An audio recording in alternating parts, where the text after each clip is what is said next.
오늘은 구약이란 무엇인가 하는 것에 대해서 잠깐 살펴보도록 하겠습니다. 구약 안에는 창세기, 출애굽기, 레위기, 민수기, 신명기, 시편, 이사야, 또 다니엘, 말라기 등이 담겨 있습니다. 도대체 이 책들은 무엇인가? 이 문서들의 성격은 무엇인가? 신앙인들에게 이렇게 물어보는 것은 어리석은 질문으로 들릴지 모릅니다. 교회를 문턱이라도 밟아본 사람은 금세 하나님의 말씀입니다 라고 쉽게 답하기 때문입니다. 그러나 그 근거를 대보라고 하면, 이것이 하나님의 말씀이라는 근거를 대보라고 하면 답하기가 쉽지는 않습니다. 늘 그렇다고 우리는 믿어왔을 뿐 요모조모 따져본 적이 별로 없기 때문입니다.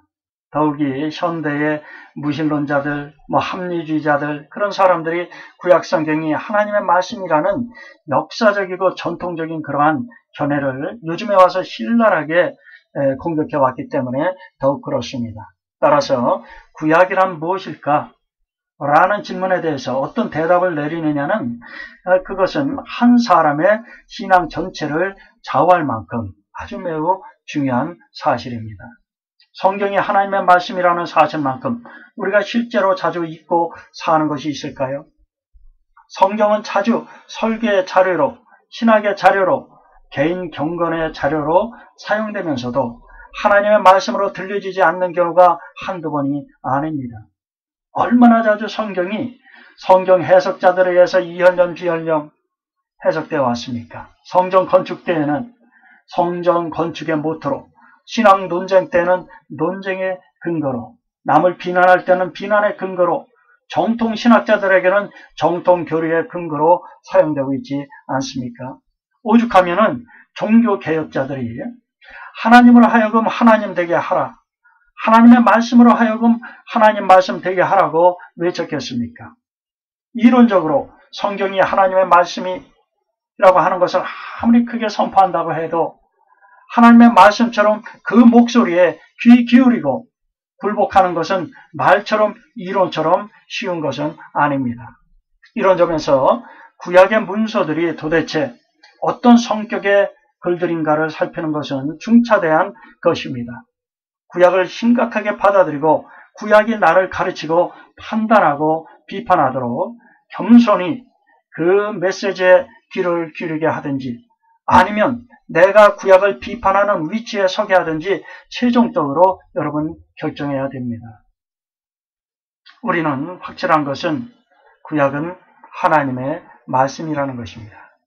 더욱 놀라운 것은 구약 성경 자체가 그 안에 쓰여진 글들이 이스라엘과 열방을 향한 하나님의 말씀이라고 주장하는 데 있습니다.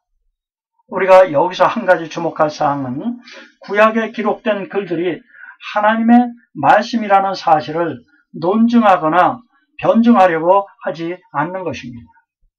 어거스틴은 그의 책인 신의 도성에서 이렇게 주장합니다. 선지자들의 말들은 인간에게 의해 전달되었음에도 불구하고 하나님의 말씀이었다. 선지자들은 복잡하고 정교한 논증 과정을 통해서 이 같은 사실을 백성들의 머릿속에 주입시키려고 하지 않았다. 그들은 백성들에게 단순히 전달하였다. 이 선지자들의 말을 들은 자들은 두려움에 떨었다. 왜냐하면 그들이 선지자들의 말을 없이 여긴다면 이는 인간의 지혜를 없인 여기는 것이 아니요, 하나님의 말씀을 경홀히 여기는 결과를 초래하는 것임을 잘 알고 있었기 때문이다. 이에 구약 기자들은 매우 진지하게 여호와께서 이같이 말씀하셨느니라고 선포한 것이다. 우리 어거스틴의 The City of God 8권 4장에 나오는 말씀입니다. 비록 구약에 기록된 역사가 세계 역사와 긴밀하게 연관된 역사이기에 특정한 점에서는 역사 연구의 대상이 되는 것임은 부인할 여지가 없습니다. 그러나 구약의 중심 메시지는 과학적 연구나 철학적 비평의 대상이 될 수는 없는 것이죠. 구약 중심 메시지는 믿든지 안 믿든지 둘 중에 하나입니다. 사랑하는 신학생 여러분, 태초에 하나님이 천지를 창조하시니라 창세기 1장 1절에 그렇게 성경이 선언할 때 철학자나 경험주의적 과학자들이 무슨 말을 할 수가 있겠습니까?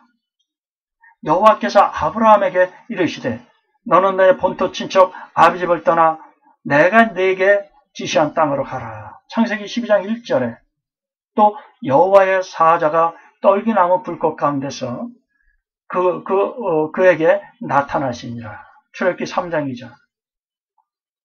이 같은 성경의 선언과 진술 앞에서 철학자나 과학자들이 말할 수 있는 것은 아무것도 없습니다.